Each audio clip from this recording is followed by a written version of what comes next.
think of the saddle being almost like a tunnel that the horse can work through, so almost like water going under a bridge, you know, in that it flows. The day I stop learning about horses, the day I should give up. This episode is brought to you by the Horse Trust and Pet and Pony. Hello everybody, happy Wednesday, welcome back to the podcast. Rhiannon, how are you doing? Loving the sing-song. Hello, I'm good. I'm really excited for this episode. I specifically asked my audience about saddler questions and they came back with, obviously they did, really good ones and questions that I'm also quite keen to answer. So I'm really looking forward to it. It's going to be good. Yeah, I'm so excited. Mandy is actually my saddler and I'm so grateful that she is. I've had endless trouble with saddles through the years and I think a lot of that came down to the people who were coming to fit the saddles just had only a quite a narrowed experience of it, as in they had kind of found some brands that they worked with and then they'd stuck with that, whereas Mandy has a greater breadth of experience, I think, and has trained with lots of different people, which I think is so important as we go through life, is to get lots of different schools of thought on things and then to be able to find our own way. So yeah, I'm really looking forward to this. I really think it's going to be an insightful conversation. How's your week been? How have you been since we last spoke? Yeah, really good. Harley and I had a little jump clinic yesterday with our coach. It was me and another rider, and I was actually quite proud of him because when we went into the arena, the gardeners were right behind the arena hedge and they were being really quite loud in my coach's garden. And there was also someone walking a horse in hand in the other outdoor arena and they were like rustling on the leaves and you couldn't really see them. And there was a lorry and there was someone in the back of her trailer. And Harley was non-reactive to the gardener noise, which I was so proud of. He did sort of skit halfway across the arena when he realised that there was a horse being walked and he hadn't spotted them.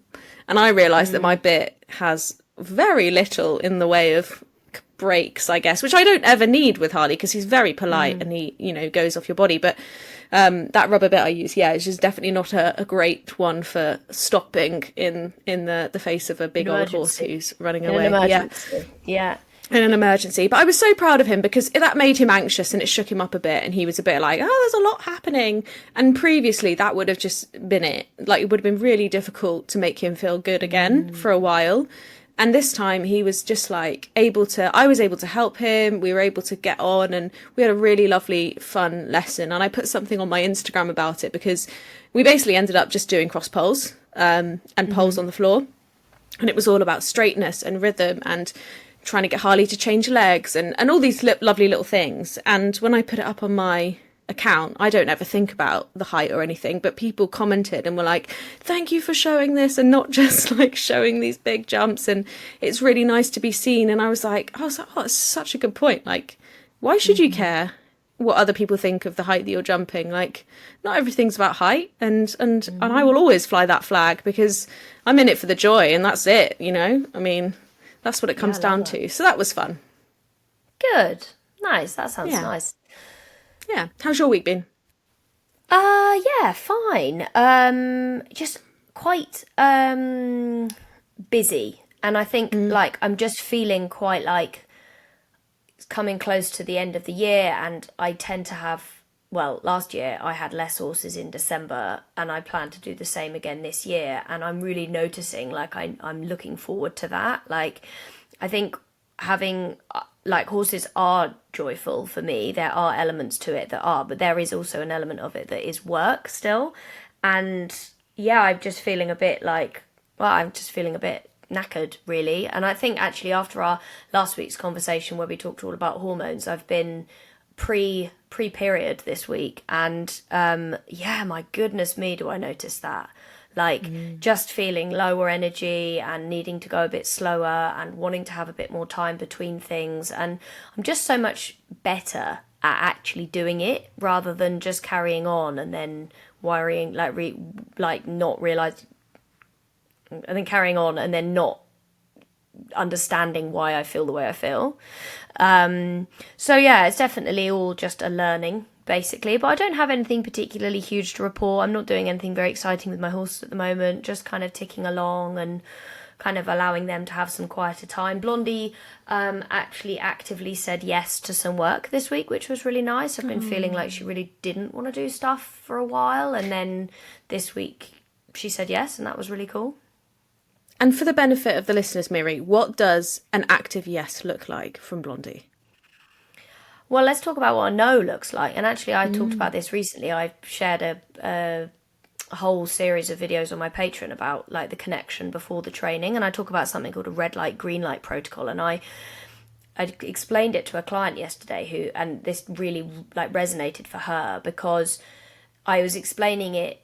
They're having to have difficulty with their horse, and the horse was, saying no to things. And I explained it like, if you just keep going when you see a red light, so it's like if you imagine you're driving your car and you just drive through a red light, you might get away with it a couple of times, but you're going to run yourself into serious trouble if you see a red light. You keep going and having a red light. And a red light for Blondie is things like no to tack. So she will turn away from me, put her ears back, swish her tail, actively walk away in the stable. Whereas a yes, I come with the bridle and she touches the bridle instantly, and then she allows me to put the reins over her head without her saying no or no thank you. And it's definitely nuanced, and learning what our own horse's red light or green light or amber light looks like is very, very important. I explain that in the videos in more detail. But if we think about it, like if you were to go on a date with somebody and you were like, hi, my name's Miriam, it's nice to meet you, and they were like, oh, hi, and then you were like, let's hold hands, and they were like, no, and then you made them hold hands.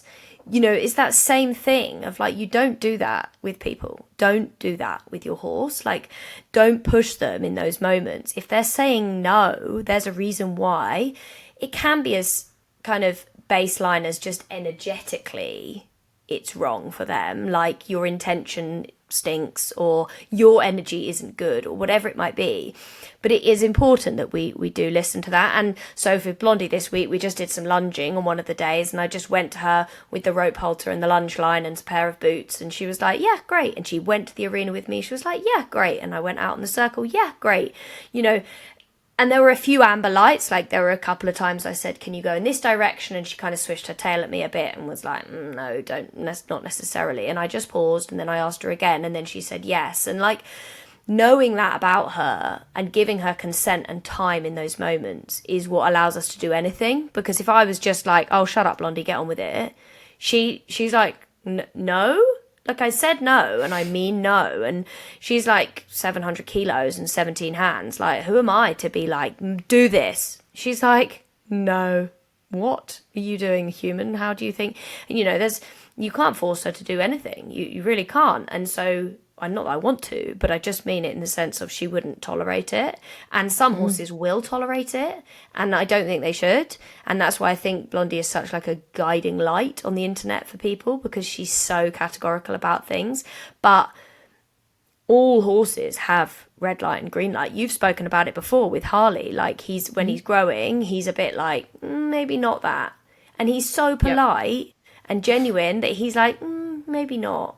But he's not like, stick it up your ass, whereas Blondie is. So when people haven't seen this before, seeing it in such a clear way is a really good educational tool. And she features in my video, and you'll see, because I walk up to her too fast with a rope halter and she puts her ears flat back and she's like, no, not doing that. And then I walk up to Belle, my other horse, who is far less traumatized and less opinionated about how she feels, and just also much more willing to do all of the things that we want to do. I walk up to her with the rope halter and she's like, hello, sweetness and light. And it's very clear educational thing. And I think it's great. It is funny, isn't it? I put up a video actually on my Instagram stories because, like you said, Harley's slightly like the other end of the spectrum, very polite. And I was riding him the other day, and we'd like had a little warm up in our normal way. And I've got him in a new girth, and I bought it from a friend because she had the exact one I was after. And she was like, just FYI, I don't do it up like super tight. And because I ride an Equitex, I know that the saddle's not really, it's not going to slip back or anything like that. So I didn't have it up that tight, and I'd done my little warm up, and I'd cantered on one rein. I went into canter on the other rein. And he like kind of, I put him on a circle and he sort of threw his head right up in the air in like quite a big way. And I was a bit like, oh. And then his back leg sort of scuttled from underneath him and he sort of fell back into trot. And I was like, oh, it's a bit weird. And I was like, well, it's all right. So I gave him a pat because he was quite upset that this had happened. And I was like, that's all right. Maybe there was a balance thing or something. So I sort of reset the trot, asked for canter again. And the same sort of thing happened. He just wasn't happy. He's like coming back into trot and da-da-da. And I realised as I brought him back to trot, I was trying to work out what could be the thing that he wasn't quite getting. And I realised that I was sort of slightly moving from side to side through my stirrups because my girth was so loose. And it was tiny, but it was like enough for me to be like, oh, he's feeling the movement and being like, don't like it. Something's wrong. So I stopped, did my girth up, reset, asked for canter again. Perfect. He was like, excellent, carry on. Just wanted to flag. I love that. So funny. I think this is going to lead us really well into this conversation with Mandy today, because Mandy and I discuss horses' responses to saddles so much. And a couple of times, and I'll say this before she comes on, but a couple of times we've gone to a horse with their own saddle. Bear in mind, these are horses who are coming to me with like adverse reactions at the mounting block, having bucked people off, having got to the point where they're really screaming at their people to say, please don't ride me, I'm struggling. And you go just with their own saddle and they are like, no, don't you even consider it. And their body language, the ears, the tail, the moving away, the shrinking in the body, like sucking down, like actually like actively, I'm like crouching down in my chair, for those of you who can't see me. And then the interesting thing is you bring a different saddle. Mandy says, okay, let's try this one. I know the tree, I can see the type of shape the horse is. This tree will be better. She gets out of her car, whatever. She comes to the horse. She lets the horse smell the saddle. And then the horse goes, okay, different. Off you go, try it. Because their association of things is so strong that their body tells us so much. And I think, no doubt this conversation will get to this a little bit, but like, these are the things we can listen to. These are the things that are going to guide us to helping our horses feel good about what they're doing more. And I see it a lot, you know, and Mandy will no doubt be very diplomatic on this topic, but like often saddlers will say that something is okay because they don't actually have a different option, and they want to give you a solution within what they can offer. And there might be something that is okay, doing some air quotes, but it's not really perfect. And I think that comes a lot from some of the saddle brands. They don't have enough options within the range. So like, I also, sorry. No, yeah, you're good. I kind of was going to say the same thing again, I think. Well, I also think, I've been thinking about this myself, because I know that especially when he was younger, Harley was very difficult to fit because of the shape of his shoulders, his back, his being bum high. It was hard. And I was thinking before, in preparation for this podcast, about what you said about vets giving people the options within the sort of the context that they want to ride their horses. Yes. And I'm not saying this is Harley, I'm just thinking about it. And it got me thinking about whether a lot of saddlers are like, well, it's not perfect, but short term, so that you can keep riding, this is what I'm going to do. And I'm quite interested to talk to Mandy about that, because I don't want to be black and white. I quite like to explore the grey, but like, is it ever okay for a saddle to not be 100% perfect short term while a horse is changing? Or should we be going, actually, let's not until we can get it perfect or whatever, you know? I think that's the beauty of things like Equitex, for example, because within our tack room, we have different riser pads. So like with young horses, for example, when they don't have a load of top line, and they often have not a load of top line behind the shoulder, we want to be able to go and do some hacking. We want to be able to start putting the saddle on to do the training while we're building the top line, while we're doing the work from the ground. And something like a riser, my front riser pad gets a lot of use. And so it's just thicker at the front and then graduates through to the back. And I'm not saying that Equitex riser pads are the only option. And I know that, you know, both of us ride an Equitex and we love them very much. But we're not saying that this is the only option on the market by any stretch. Absolutely. But I do love them because it's where it's the way they're made. It's formed like smooth throughout as such. Like it's not like a bit at the front and then a bit at the back.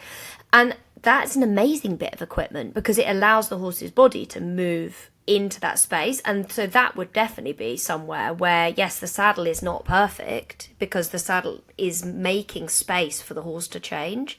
And this is one thing that Mandy and I talk about, and I'm sure that we'll talk about it a lot, but like, I want my horse to change under their saddle like you do with Harley, right? That's why you have really regular checks, because actually we need to be open to the fact that our horses' bodies are going to fluctuate with the saddle, as in the saddle is going to give them space and allow them space to develop. And if we're too closed in our brains about that and we're like, right, I've spent all of this money on a saddle and I never want a new saddle again, unfortunately, that would mean that our horses are never going to develop. And that is where I think working with your saddler is very important. That's something that Mandy talks a lot about.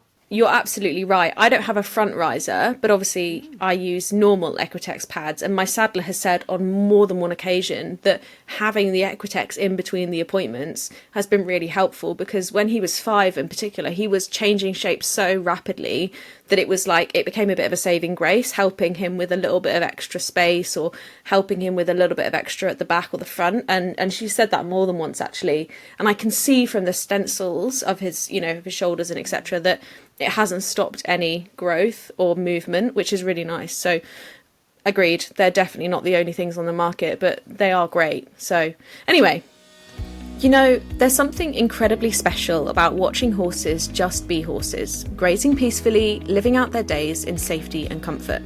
That's what the Horse Trust has been providing for over a century, and now they're embarking on something really exciting.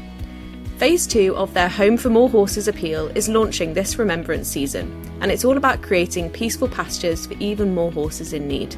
We're talking about expanding their facilities so that they can offer sanctuary to more horses who deserve a dignified retirement or fresh start. This isn't just about building fields, it's about building futures.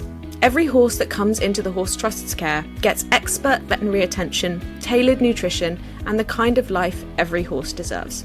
And with demand for their services growing every year, this expansion couldn't be more important.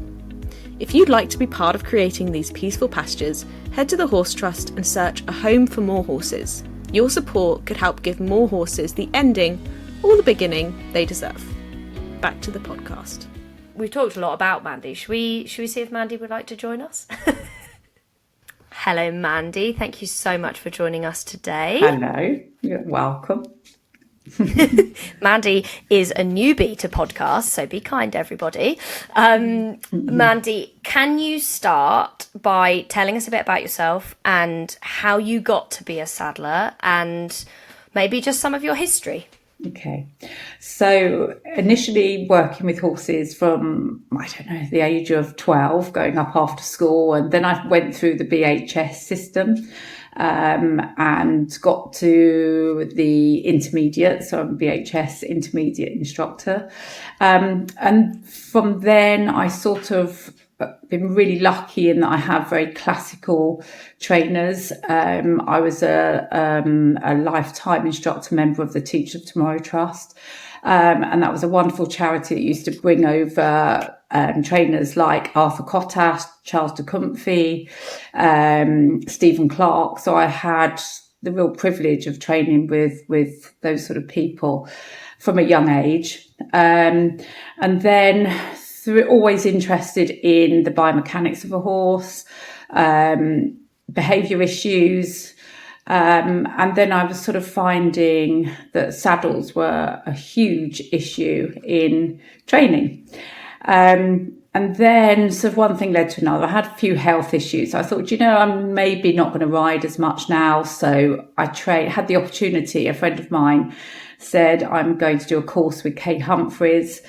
Come and do it with me. So I said, okay. So I did, and I kind of got it. And Kay was wonderful. And it kind of went from there. So, I was looking at saddles thinking, yep, I know what's right and wrong. And so saddles then kind of took over my life a bit. I then had to come away from teaching as much. And then went down the SMS route and qualified, and that's kind of where I am now, really, and just working with a lot of horses, rehab horses, behavioural issues. That's where I am. Amazing. And did you, I feel like you went and did some training with, and I'm going to say his name wrong, but Jochen? Yeah, I train with Jochen. Yeah, Jochen Schleiser, I think it is. But yes, I trained with Jochen, and he was, brilliant, absolutely brilliant. And at one point was going to sort of be his UK point of contact. But it's just, I was so busy with all my other clients, it just meant devoting a lot of time, which I felt I couldn't just give up my other clients. So that's why I've kind of carried on as I was. Yeah. The reason I brought that up was I listened to a very interesting podcast with him, and he spoke a lot about trees being suitable. Like, he spoke about lots of different types of trees, and I think this is something that I have learnt about a huge amount with our time working together, Mandy. Yeah. He speaks about trees for people being different, i.e. male and female anatomy, but he also spoke about trees for horses. And can you touch on some of those points? We had a question actually about male and female trees and the importance of that. But also, could you touch on, well, I think it'd be great to talk about trees for different horse types and what that can mean. Yeah. I mean, the male and female tree would just be, again, I'm not a saddle maker, so I'm not an expert on this, but this will be the male and female pelvis, i.e., the position of our seat bones. A male pelvis is going, the seat bones will be closer, pubic arch is going to be different. And so that would be done by how they web and foam the saddles. That's all, really. Yes. I mean, Jochen may say something different, but that's the only way you would get a different male and female tree. Yeah. Unless he uses one that kind of works differently. I'm not sure now, because I mean, I trained with him, gosh, it must be 10 years ago. But obviously, with some trees that we would use on horses, if they're suitable for the horse, they don't always suit the rider. So you might have a female with a low pubic arch, and if you've got a saddle that's got quite a high head, that's going to be uncomfortable. So this is what I think Jochen talks about, the male and the female tree. So, you can also foam them differently. You can just cut out bits, the foam on the seat, so you're sitting down more on your seat bones. You can build them up more behind your coccyx. You can drop the web so that you're sitting further down to the front of the saddle. So there's lots you can do, but you wouldn't make a tree as a whole for a male or a female, as far as I'm aware. Yeah, it's done on top of the saddle. Gosh, this is quite exciting. My ears are like tingling because I struggle, my pelvis tips forward, right, and I struggle a lot with that and having a neutral pelvis in the saddle, and I struggle a bit with a chair seat as well. It's something I battle against. Okay. And that's been hard. So anyway, we might have a little conversation about that after the podcast. Yeah. But I'm getting the sense that you've built a sort of way of working that over the years is quite unique to you, maybe. So I wonder if you could give us a view on what does a saddle appointment look like with you, and what are the things that you're doing or working on with your riders that makes it personalised?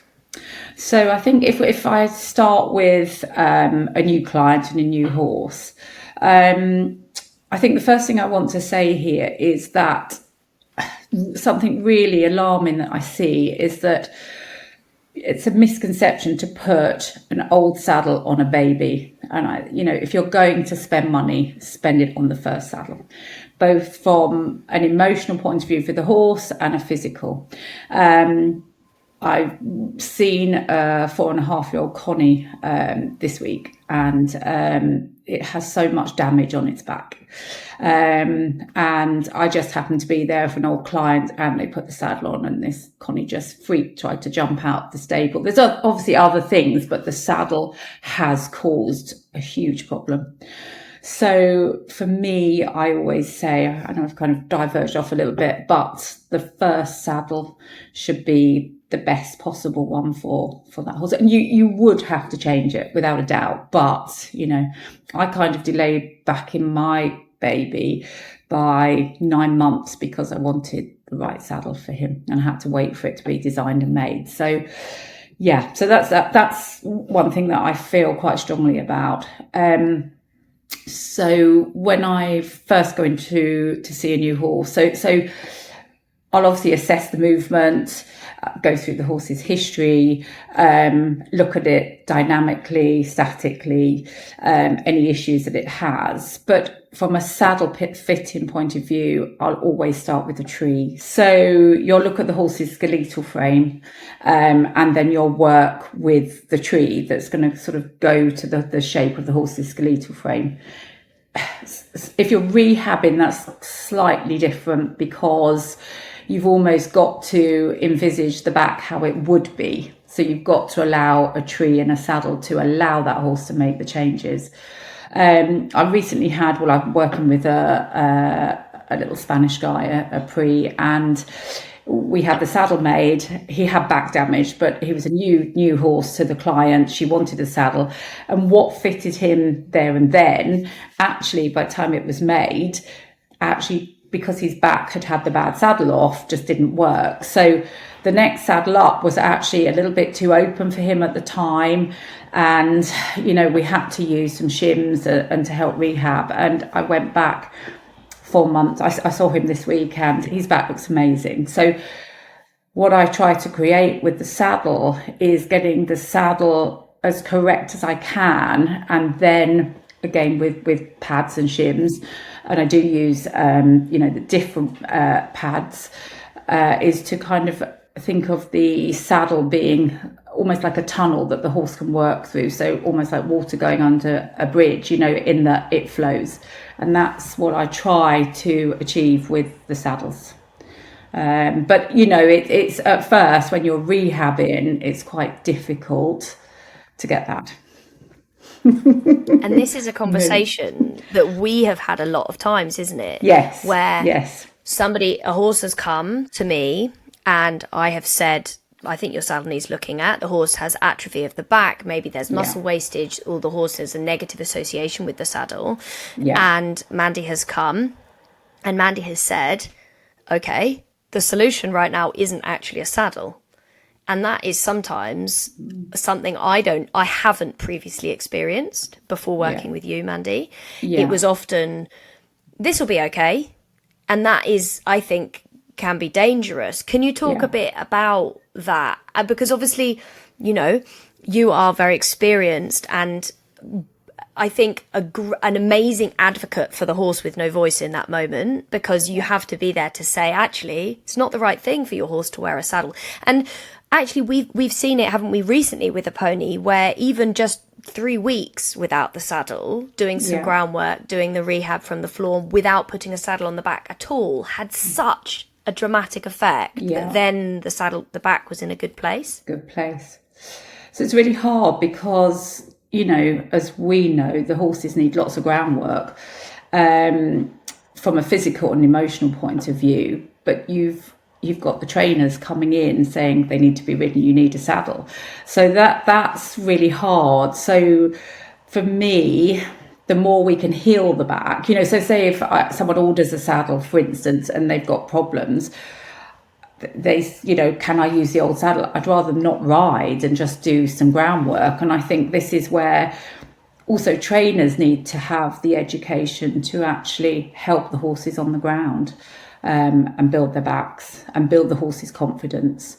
And that's kind of where you come from, Miri, as well, isn't it? So, and how do you balance that, Mandy, with, and this is quite a selfish question, but with the rider's fit of the saddle? Because, my horse he's a 7-year-old Irish draft, but I bought him when he was 5. So we've had lots of saddler appointments as he's changed and grown. Yeah. And he is quite difficult to fit. And one thing I've struggled with is sometimes I sacrifice my own comfort or position for something that will fit him better. Yes. Yeah. So what are you looking at when you're looking at fit for the horse and the rider?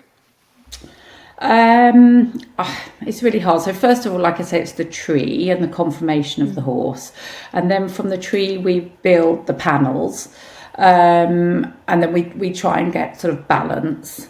It's really difficult because you're going into lots of areas of the horses, the laterality of the horse, the straightness of the horse, the straightness of the rider, the rider's conformation, the rider, a lot of riders actually shouldn't be riding in dressage saddles with blocks because they're tight through their hip flexors, which will cause them to sit onto their crutch and then hollow their back, which then can put the horses back into extension.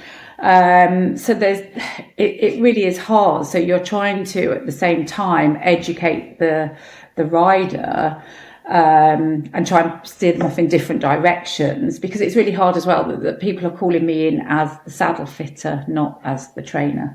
So that is really hard balance. So when I'm working with, teams of people that like Miri, it's really good because we have a good team around us and we all can work together. But it's hard when you haven't got, you're just going into a saddle as a saddle fitter and you're not actually working as a team on that horse. That's really quite hard. So it's just trying to, maybe talk to the owner, get the trainers involved and get as many people involved as you can to help the situation, really. Yeah, it's not easy. Yeah. I wanted to touch on something that has come up a number of times in the kind of last year, I suppose, maybe last year too, but we're seeing a lot more of kind of speculation at the top of the sport and like scrutiny, I think is a word to use, of like top riders. And I wondered if you could talk a little bit about the kind of like what it, I don't know, I'm trying to dance around a point that maybe is hard to make, but I know that there's been a lot of talk around saddles doing damage, basically, to horses. Yeah. And I wonder if you could touch on that, about atrophy, muscle wastage, and what your take on this is. And, bear in mind, this is just your opinion, so nobody get too, upset if maybe Mandy says something that is, I don't know, maybe seems controversial, but we see these horses in these trot ups with these very atrophied backs, and that's my opinion, muscle wastage and lots of dropped way behind the wither, the shark fin wither. Can you talk a bit about that?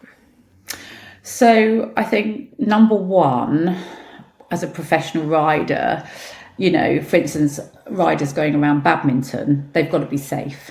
Okay, so they're from a rider's point of view, professional. I mean, I'm not a jumper at all, so I'm more dressage, but I've come across riders that if you put a tree on a horse that is correct and flocked panels, you're going to have much more bulk, if you like, underneath you than what you would do if you had a close contact saddle.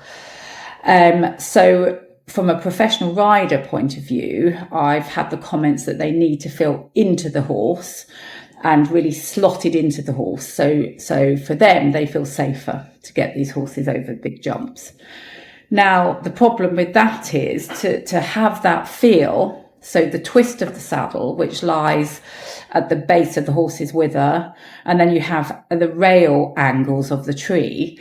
Those rail angles, number one, are going to be quite acute.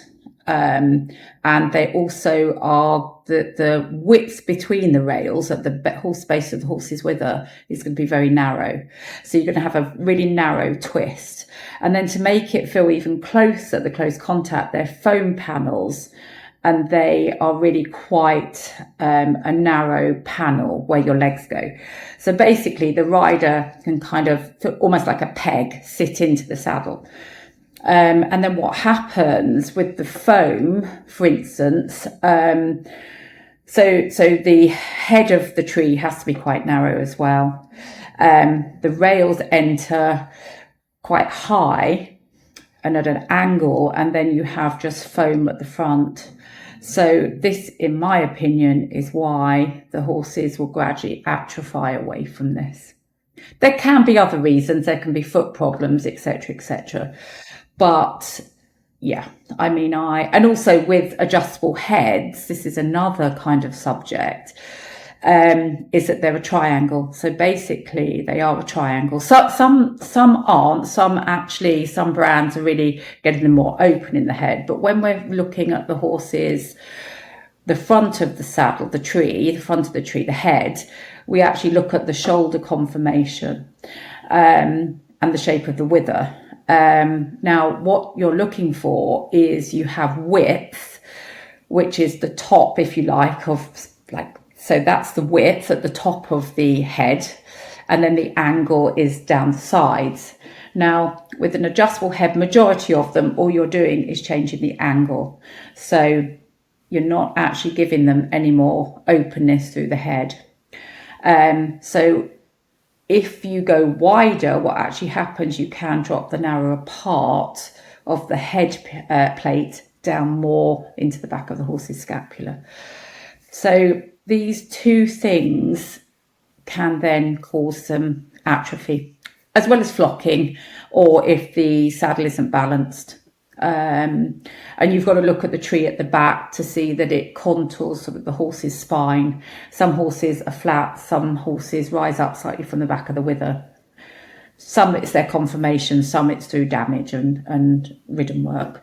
So there's so many factors that can cause atrophy. Another thing is that you see hypertrophy at the back of the saddle on the lumbers, where maybe, if you've got a horse, I see it in older horses, so their backs start to drop. And then if you've got a really flat tree on them, it's like putting like a banana and then something flat on the back. So you're going to have pressure that their spine is going to hit the back of the saddle. So you're going to have issues there. And also if the saddle is too long, it can cause this build up over the lumbers.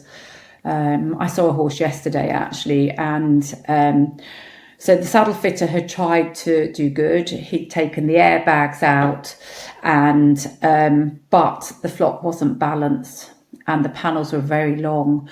It was a little Spanish horse and it had hypertrophy of the lumbers and then atrophy going into the behind the shoulders. And also we see fat pads, what people say are fat pads, but they're not. It's because the insertion of the muscle. I was talking to an osteopath friend of mine, the insertion of the muscle is affected over the lats. And then you get this fat pad, which sort of lies just under the tree points. So that's something else I see a lot of as well. So, yeah.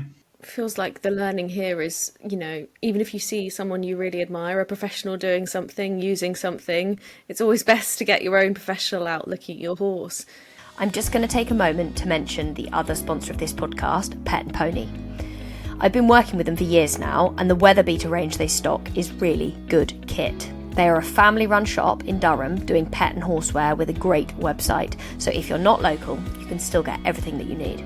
Now, if you saw that reel that I posted recently, the squat test with the Weather Beater waterproof trousers, you'll know exactly why I rate this stuff. I wasn't expecting it to go viral like that, but apparently everyone needed to know if they were actually squat-proof, and they are. Fully waterproof, didn't split, didn't feel restrictive, they just worked. Ideal for the busy horse person. I've been wearing the Weather Beater all-rounder long line coat for a while now too. They are that perfect weight where you're warm but not overheating when you're rushing around the yard. Just a really practical, everyday coat you can actually move in and that looks so smart and flattering too. I was also gifted the bamboo base layers to try, and they have become a bit of a staple for me. They're affordable, they wash really well, and they look smart enough that you don't look like you just rolled out of bed. It's rare to find base layers that tick all of those boxes. So if you want to have a look, head to petandpony.co.uk, and if you use the code TEL10 at checkout, you'll get 10% off. That's TEL10. Proper working kit from a family business, and yes, officially squat tested. Whilst we're on the topic of maybe not controversial, but something that comes up in conversation a lot is Equitex, and it was a question that a lot of my followers had for you. Now, of course, Miri and I are both Equitex ambassadors. We love the pads. My saddler and my physio really like them on my horse, but they also, my saddler also says it's not for every horse and it's not for every rider. And I think people know that we have balanced conversations on these podcasts. So I wonder if you could share your opinion on on Equitex as a choice? Well, I've got one on my horse, so yeah. So I really like them. I really like them. I mean, I think, yeah, if we're being honest, they are expensive, but yeah, I would say if only they made them when we're rehabbing that we can have adjustable shims. So I think that would really work brilliantly, because at times, I know they do the front and the back riser, but for me, that would be a horse that's been rehabbed and kind of, you're not going to correct its back anymore. So then, you know, we can go to an Equitex if it needs a front riser or a back riser. But just to have some with, you know, an Equitex with adjustable shims in would be fab. So yeah. But apart from that, we'll take it back to Johannes and ask him. Yeah, whether it's possible to do that, because I think that would be really, really good. Yeah. I mean, I'm definitely with you on how expensive they are, and I feel very passionate that there are very few pieces of equipment that you truly, as an equestrian, need for your horse. I think, can you choose the best equipment? Can you choose the stuff that's going to work the best, that is backed by science? Yes, but I also think that everybody has a different budget and everybody's trying their best. So I think we agree on that point. A lot of people question the material itself and the thickness of the pad. So can you talk to us a bit about that and choosing the right material and thickness of things to put under your saddle? So Equitex, I like the material they're made from. I mean, I got the velvet, and I haven't had to put it in the washing machine yet. So I do make sure his back's clean. But you know, you can actually brush them off. You can. What I like as well is you can really see if the saddle's sitting balanced. If you've got a bit more pressure behind or in front, I always have a look. And try and encourage my clients to do the same thing. So for me, I think I like the velvet ones best, because I just think they're just nice and soft. But what I like about Equitex is that, again, it helps just elevate the saddle so that the horse can move through, without a doubt.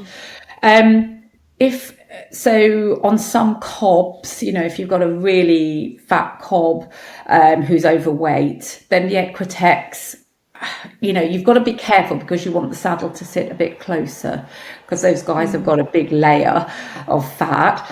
So for me, I would go for maybe something like the thin line, because I think they're really good. But if I need it's foam? It is foam, but it's a different sort of foam, isn't it? Yes, yeah. I mean, no one actually reveals what exactly they are in them, which is fair enough. But I know that it's been tested. I know it's a medical grade memory foam, the same as Equitex. Sorry, yes. Well, yes, is so that Equitex is... No, Equitex isn't memory foam. Equitex it's a different type of foam that is completely reactive. So memory foam squashes and stays squashed, whereas Equitex, when it squashes, when pressure is then relieved, it opens again, and it always stays spongy, whereas whereas memory foam will crush and stay squashed. So the thing, one of the things with Equitex that makes them, like, sets them differently to other things on the market is they move with the muscles. So if you look at where a horse's muscle moves, I'm doing a kind of wave motion with my hand.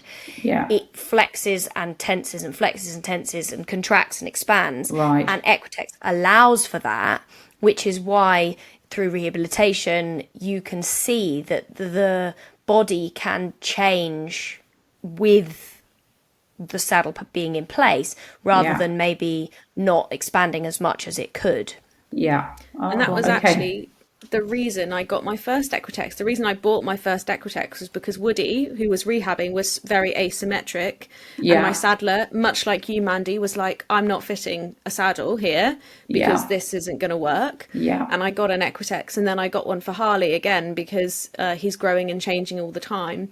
So my saddler looks at my saddle without the Equitex, static, absolutely, and then with the Equitex. And people often ask me that, like, should I get the saddler out to check my Equitex with my saddle, my recommendation is always, if you want to bring your professionals in, absolutely do. And I think it's always good to have a saddler looking at the balance. But how do you look at saddles if you are fitting a saddle with an Equitex?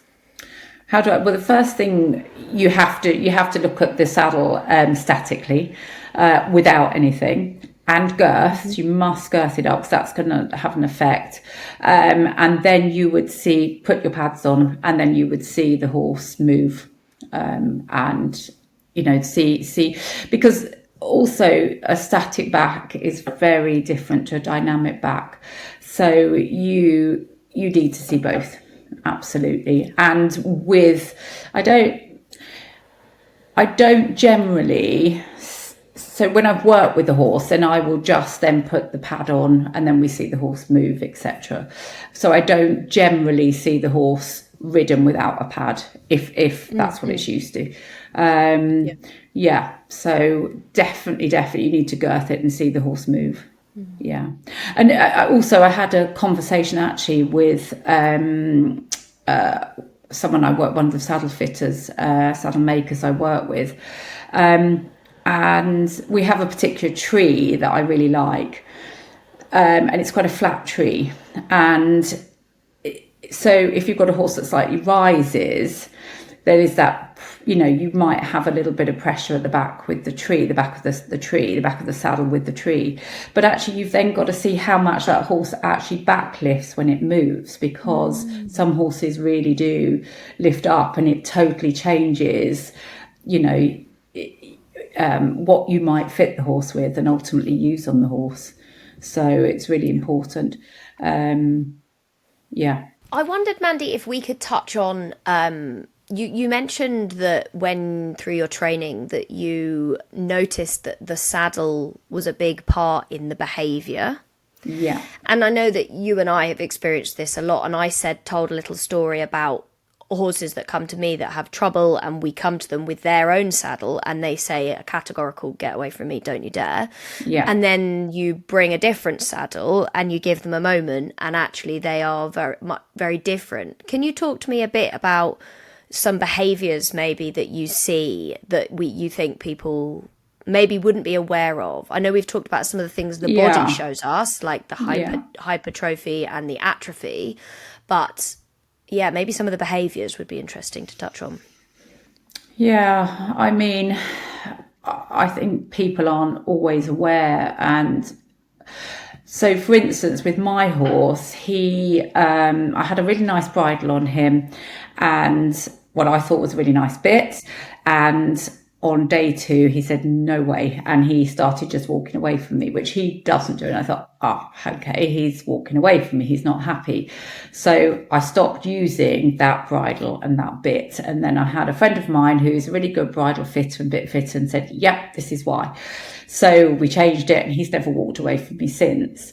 So I think it's subtle things that people don't actually realise, just the horse looking away, walking away, turning its back on you. That's a sure sign. Suddenly the horse is coming round even to look at you when you're doing the girth up. And then it develops into a little nip. And then, the amount of people you see give them a slap because, shouldn't bite me. Well, actually, they're trying to tell you, this is hurting. And the little horse that I looked at last night, she's a coach. She's very experienced, and she just knew something wasn't right with him. But her saddle fitter was saying absolutely nothing wrong with its saddle. It's fine. And there is something wrong. So, and it's really funny that if I put a saddle on that I think is going to be okay, the horse will change and it will stop biting you. And it's, so I think little subtle signs that your horse doesn't normally do, take note of. And it might not even necessarily be the saddle. It could be that something to do with its, the training. It could be hurting somewhere. It couldn't, but it's relating that saddle to being ridden and something isn't right. So any subtle change, I think, take note of and talk to your saddle fitter or professional about it. You touched on there, Mandy, a couple of times now actually in this conversation, girths and girthing and the Yeah. impact of girthing up. And again, a selfish question because I've been trying different girths lately, but I also had a question from someone about how whether girths affect saddle fit and things that we should be looking out for. So could you talk a little bit about that piece of the equipment? Yeah. So one thing I want to say is that normally, so I would say 90% of horses, if they get girth galls, it's probably to do with the saddle fit, because the saddle isn't balanced and it's moving in some way, and that will cause a rub in some. So that I think people should take note of, because the amount of people that will spend loads of money on all different girths trying to fix it when actually it's the saddle, and you need your saddle fitter to come and sort out the saddle. Either the flocking or the saddle's got too wide and there's movement. So I think that is really important. I just wanted to say that. And also, if you get a girth gall on one side, it's probably because so if the saddle's got too narrow and it goes into the horse's bigger shoulder, it will throw the saddle off. For instance, if it's got a bigger shoulder left, it will throw the saddle to the right, and then it's going to get rubs on that left side. So rather than go spending loads of money on girths, just make sure your saddle's fitting. And it generally happens sort of end of winter as well, when they've lost some condition. Yeah. So. Yeah. And let's say that, that we aren't seeing any physical signs that the girth isn't right. But, for me, for example, I knew I had a girth that was a bit small because it was my old horse's and he was much smaller. Yeah. And I sometimes catch myself, I've changed my girth now, and I've tried to choose one that gives room for his shoulder. But I often catch myself looking while I'm tacking up, just looking at it and thinking, I just don't know if it looks right. Like sometimes I think it looks too low or not in the right place. So do you have any kind of golden rules for girthing and position? How far up should it be? Where? And any telltale signs that it's not quite right? Okay, so I think the first thing I need to say is if the saddle is too narrow, it will push the billets, the girth straps, forward. If the saddle is too wide, it will push the billets too far back. And so then you're constantly battling. So if it's too narrow, it's going to lift up in front and the billets will come forward. And if it's too wide, they'll be pushed back. Also, you have to look when the saddle is made that the billets are in the right place for the horse. So you have to look at the girth groove and then make sure the billets are in line. Because again, some of the close contact saddles, the mono flaps, they have the girths just attached at the bottom. So rather than billets, it's kind of stitched on at the bottom. And invariably they're in the wrong position. They're too far back. It's like part of the bottom of the saddle, isn't it? Yes, that's right. Yeah. So it from is the inside. So it's really important that you talk to your saddle fitter about the position of the billets. One of my pet hates, Miri knows this, are a girth strap coming off of the point, because you're just pulling that down into the back of the shoulder. Say that again, a girth strap. So you have, so the tree point, it's attached to the tree point. I see. Got it. And you're pulling that tree point down into the back of the scapula. So that's one of my pet hates. So there's lots of things you can do. Number one is making sure you have the right tree. So just hopping back onto the trees, what we want is that the tree wraps around the horse. So when I'm looking at the horse, one of the first areas I go to are the horse's spinal processes and the width that we have at the base of the wither. And, this has been sort of come to the forefront more in the last maybe 5 years, where it wasn't being looked at before. So you have to, when you're looking at your trees, and ask your saddle fitters to bring the trees along. I always carry my trees, and then you have different widths between the rails, and you look at your horse's back, and the warm bloods, particularly now the way they're being bred, they're really broad across their spinal processes. So if you don't have enough room between the rails and enough room between your panels, that saddle is never ever going to wrap around the horse and sit correctly. And then, of course, it will affect how the girthing is and everything else. So I think in terms of the girth, there's so many factors that come into it, and I've touched on a few. But for me, I like one that's shaped. But again, you have the ones that sit on the pectorals. You don't want those too wide in the gauge.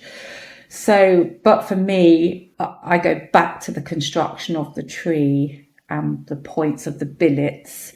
And then you shouldn't have too much of a problem with your girth, unless you're using a really thin, hard girth that's too short or whatever. But yeah, so the buckles need to be high as well, because all the professionals love a short dressage girth, and those buckles are right near those elbows. Oh, that's what I use. I have a GP with dressage straps because I only had a dressage girth because I had a dressage saddle on my last horse, and I've just never changed it. And everything you're saying, I'm like, oh no. Yeah. I mean, I have my girth, and if the owners I work with, if they trust me, I get them to go up on virtually the last holes, get those girths up as high as you can. Really? Yeah, interesting. Absolutely. Because they also, Nyokken touches on this. There's an intersection of muscle that runs with the pectorals. So you have sort of points, trigger points, reflex points. So you don't want the girth sitting over that area as well. So make sure it's above this. But Nyokken he talks a lot about that, he used to. So, but yeah. So just go for a longer dressage girth without a doubt. Yeah. Noted. Got homework? Yes. Yep. Yes. Yeah. Yeah. So I think kind of that's it with the girth that I can think of. There's lots of different girths, and I think it's also listen to your horse, and also just make sure that where the buckles are, that there's enough padding under the buckles as well, because some companies don't, and also actually elastic. So I like an elastic girth, but make sure you can have short triple elastic, so it's not pinging, because that will affect the saddle fit. If you've got really long, cheap elastic that pings, or that's been used a lot, it will ping, and the saddle will bounce a bit as well. I think about some of the tack I used to ride in. I used to ride not that long ago. It was long before we worked together, Mandy, but I used to ride in a girth that had elastic only on one side. Yes. Yes. Like that is really rogue. Like it was a showing girth, so it was like leather up to the buckles on one side and then elastic on the other. I know. And that I think back now and I think, my goodness me, how imbalanced that must have been. Absolutely. And overstretched that elastic often. And if you've got a saddle that doesn't fit, so you're really sort of, Yeah, and then then it was quite often that I would ride in the same saddle on multiple horses. And I remember seeing a post a while back from somebody saying, I got this brand new saddle from this company and I've ridden 5 horses in it today and it felt great on all of them. And I'm there thinking, how is that a selling point? Absolutely. We as human beings are all completely different shaped. And if we all wore clothing that was as restrictive as a saddle, I think your quote earlier, Mandy, that was so wonderful that I'm going to regurgitate right now is, the saddle is a tunnel for the horse to move within. It's like water flowing under a bridge. I think that is so powerful. And one of the things that you have very much taught me, and what you touched on, Rhi, that I think you should lean into a bit more, is if it doesn't feel right or look and make you feel comfortable, it probably isn't. Your gut will tell you. And I'm not a saddle fitter. I've not even been on a course. But when I am, you know, I've got young horses that come in to be backed, or my own horses have been out of work or whatever it might be, and I put the saddle back on and I think, oh no, that's not quite right. I lean into that now because you've taught me. And you can really see in the horse when they say yes to a saddle, when they say no. And that feeling of comfort or discomfort, I think, is something that people can really validate themselves with and be like, I do know my horse and they are saying no. And I don't like that you've just told me the saddle is okay, because it doesn't sit right with me. You know? And I get a lot of clients that I go out to, new clients, and they've been told the saddle is okay, it will do. And then will it do? No, because it causes problems. One thing I think as well I want to say is that I go out to saddles and, you know, we are taught by the Society of Master Saddlers that a saddle should fit. So you do follow that as a rule of thumb, but kind of what you've just said, Miri, as well, is that a saddle might fit under the fitting rules, but actually the construction, the way it's made, is not right for that horse's conformation. So that's something really to think about, that, you know, if your horse is showing any signs, even just starting to spook, or just listen to it because it's trying to tell you that actually it's, you know, it's probably not right. On that note, thinking about the saddle fitters, there may be some listening, maybe that would be a lovely thing if they were. If you, as someone who will have sold lots of different brands of saddles through the years, no doubt, you know, maybe you started in X place and you've ended up in Y place. Have you got any advice or something that you could help maybe saddle fitters with if they feel like sometimes they're coming to that, yes, it's okay, but maybe there's something in them saying it's not 100%. Have you got any advice in that situation? Well, you know, I used to try and make saddles work. You know, we can widen them, we can narrow them, we can put a bit of flock in them, but if they're not right, they're not right. And so I try to work with my clients that, you know, because none of us have an endless pot of, well, if we do, we're very lucky, but endless pots of money. And I think, you know, we as saddle fitters do have, you know, access to saddles.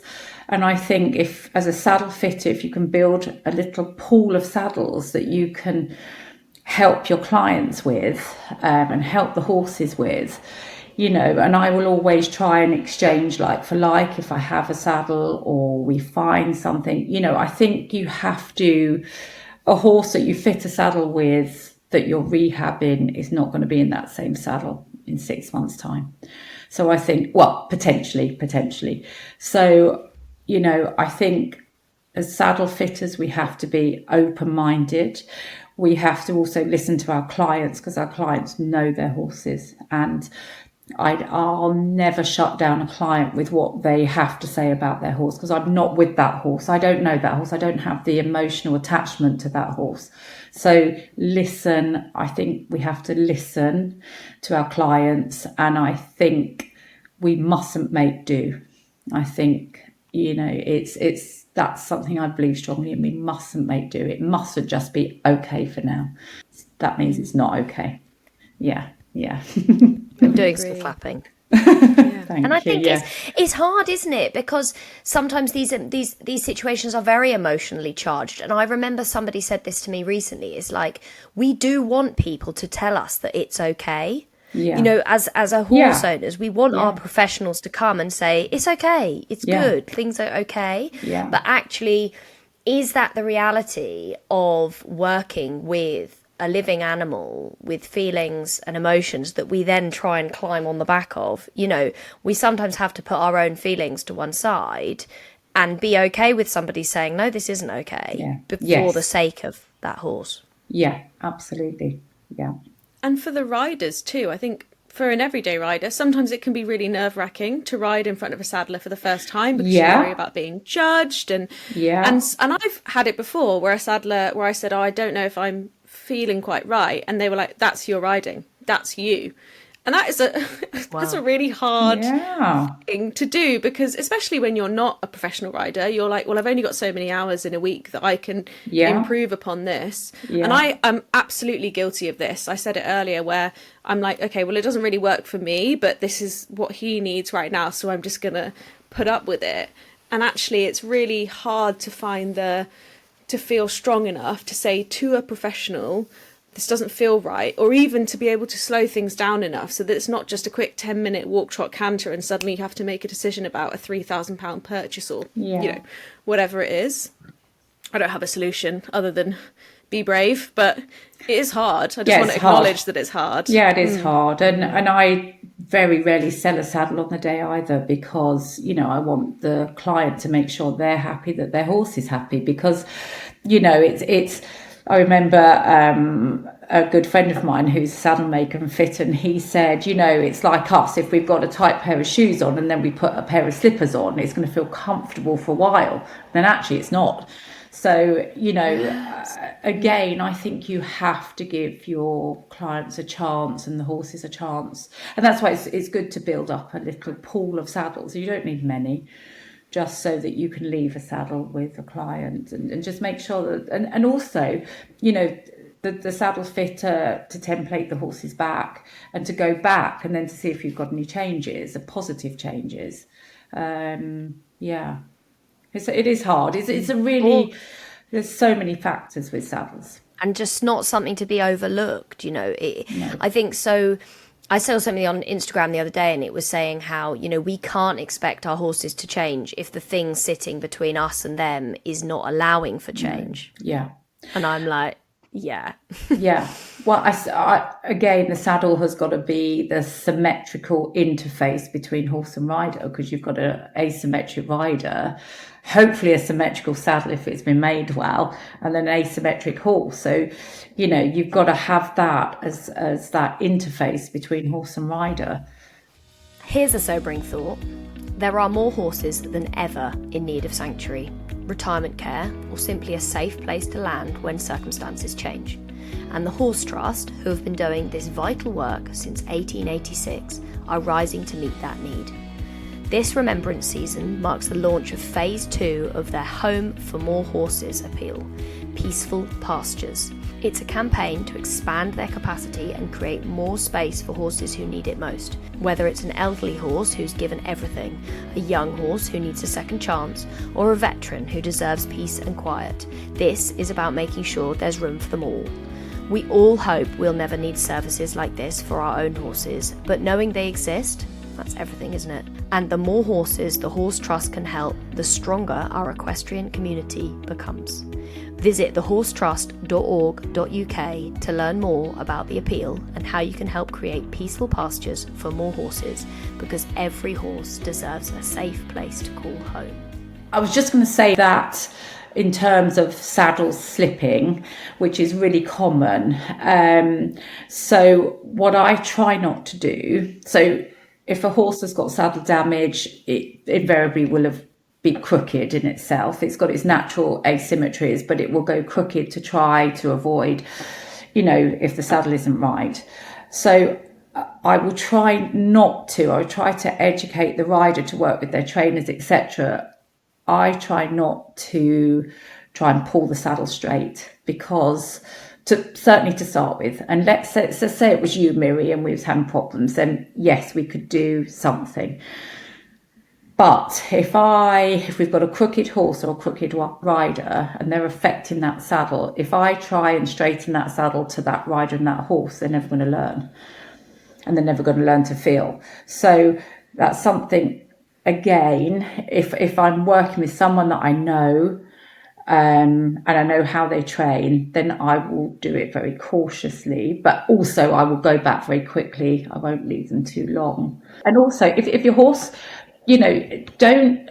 so again, look at your saddle. If you're worried about your saddle in terms of it not sitting right, then just check that the panels have been stitched in straight. The tree might have a slight twist to it. The flocking might be uneven.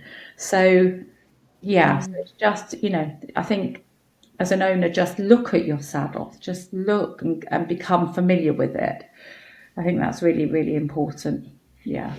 And also how you keep your saddle is very important. I didn't realise this until I had started having flocked saddles, but having my saddles actually all live on an Equitex now, because I haven't got the right saddle frames as such. The saddle pegs are those like raw, like the iron, I don't know what they're made out of actually, but they're metal. And then they do leave a mark in the flocking. So how you store your saddle is very important.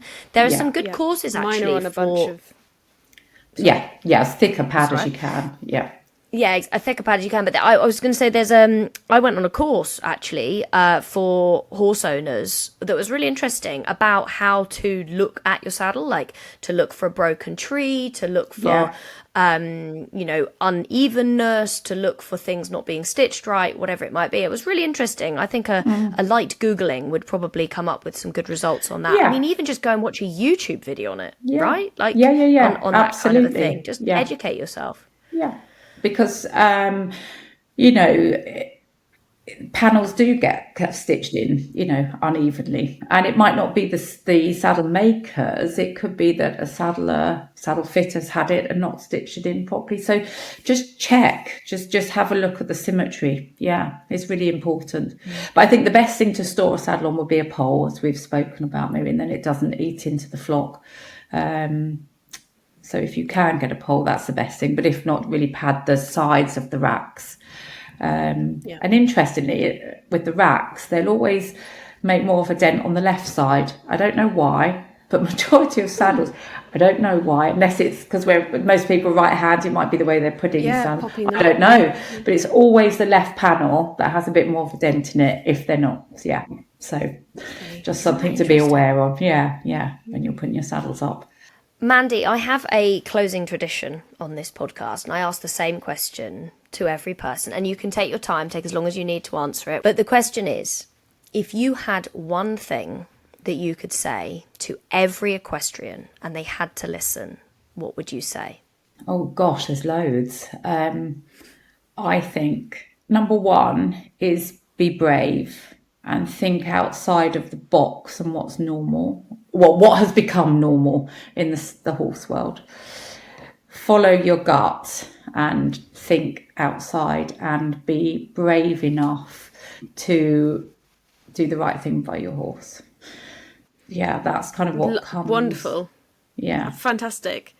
This has been fascinating. I personally have made a to-do list for myself, and I'm going to admit now that while we were talking, I was listening, but I also was Googling whether you cover Surrey, and you do. So I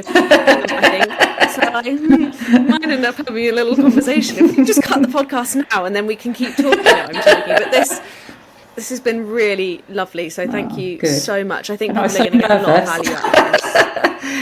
Didn't come across at all. Oh, brilliant. Okay. Yeah. I think one of the things that really stands out for me, Mandy, that you have taught me as maybe a little closing moment is that sometimes there isn't a solution right then and there, and that is something that we all as equestrians need to be comfortable and okay with, because pausing, slowing down when it comes to things like the riding and the tack, a saddle is a clear indication of we're going to ride our horse. Yeah. And sometimes actually we need to not be riding to make those changes. Yes. And that is something that you as a saddler have taught me a huge amount about, Actually, the horse's body isn't ready yet. And if we can be okay with that, then maybe saddlers or saddle fitters won't be so comfortable to say, this is okay, carry on. If they have permission to say, this isn't the right time, and that people aren't going to be upset or offended by that, then maybe more healing, more progression, more change, more happy horses can be had. Absolutely. I mean, my when I sort of say to some of the professionals I work with, my baby, I just backed him this year. Well, he's 8. Now, it has been sort of partly work and other issues, but actually, and I've done so much, everything that I would have done ridden, I've done in hand, and we've built up such a bond. And, I like to say that he really has me as part of his herd and trusts me. And he's been so easy to do, because I think not only emotionally I spent that time with him, but physically he's ready, and his back is ready, his neck is ready. So yeah, I think just take time. Yeah. Love it. Thank you so much, Mandy, for joining us. Mandy does cover. We won't try and give Mandy too much work because I know how busy she is already. Yes. But we will put your details in the show notes, and maybe you can support people to find other people potentially. Who knows? Yeah, absolutely. Yeah, and likewise, if there's any saddle fitters out there that just want to, because saddle fitting is quite a lonely place, so just to bounce off of one another is great, and we can all learn from one another, because that's what it's all about, isn't it?